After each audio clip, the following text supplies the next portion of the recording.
दुनिया के माँ सब तेरे बड़ा यो नोबेल प्राइज बताया।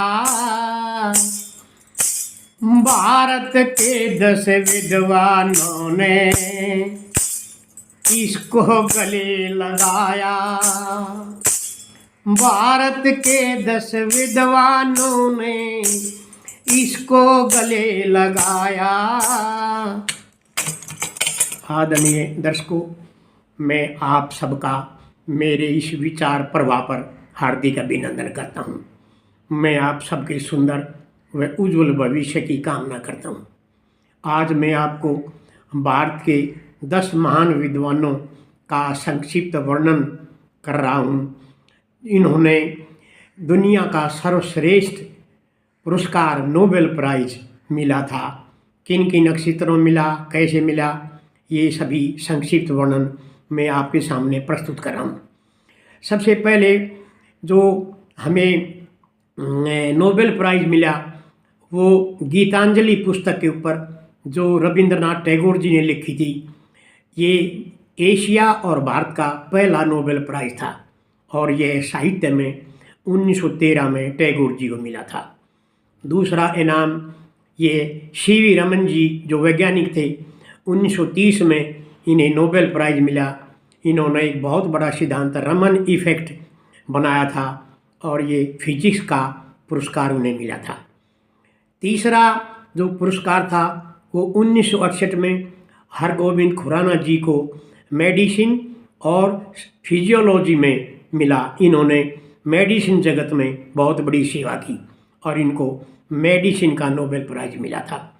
चौथा शांति के लिए पुरस्कार 1979 में मदर टेरेसा को मिला, जिन्होंने गरीबों, दलितों और दुखी बच्चों की बहुत बड़ी सेवा की थी। इसी तरह इस श्रृंखला में पांचवा जो पुरस्कार है 1983 में सुब्रमण्यम चंद्रशेखर जी को भौतिकी में शानदार काम करने के लिए मिला था। इनको यह पुरस्कार 1983 में शानदार कार्य करने के लिए दिया गया। छठा पुरस्कार 1998 में अर्थशास्त्र में अमर्त्य सेन जी को मिला, जिन्होंने लिटरेचर के अंदर ये पुरस्कार प्राप्त किया। इनके बारे में एक बात बता दूं, जब ये एक बार अपने चौबारे में कुछ अध्ययन कर रहे थे तो झांकी के अंदर से बाहर जब बंगाल में अकाल पड़ा हुआ था तो कुछ आदमियों को तड़प कर मरते हुए देखा। तो इनके दिमाग में एक प्रश्न हुआ कि भाई ये आदमी क्यों मर रहे हैं, हमारे परिवार का तो कोई आदमी नहीं मर रहा है। इस प्रश्न का उत्तर देने में उसे काफ़ी समय लग गया और उन्होंने एक पुस्तक लिखी वेलफेयर इकोनॉमिक्स, और इनको इस पुस्तक के उपलक्ष्य में अर्थशास्त्र में 1998 में लिटरेचर का पुरस्कार मिला था।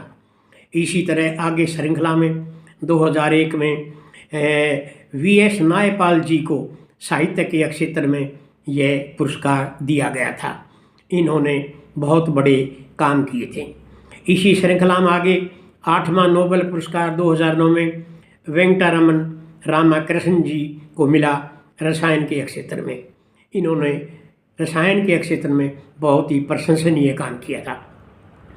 इसी प्रकार 2014 में कैलाश सत्यार्थी ने बच्चों के अधिकार और शिक्षा के महत्व को उजागर करते हुए यह शांति पुरस्कार उन्हें दिया गया था। और अंतिम पुरस्कार 10वां पुरस्कार 2019 में अभिजीत बनर्जी को अर्थशास्त्र के क्षेत्र में मिला था। इन्होंने ग्लोबल पॉवर्टी पर काफ़ी अध्ययन किया और बहुत कुछ लिखा। ये जो 10 वैज्ञानिक और विद्वान थे भारत के, हम अपनी तरफ से और चिंतनशील समिति खरावड़ की ओर से और सारे विश्ववासियों की तरफ से इनको नमन करते हैं।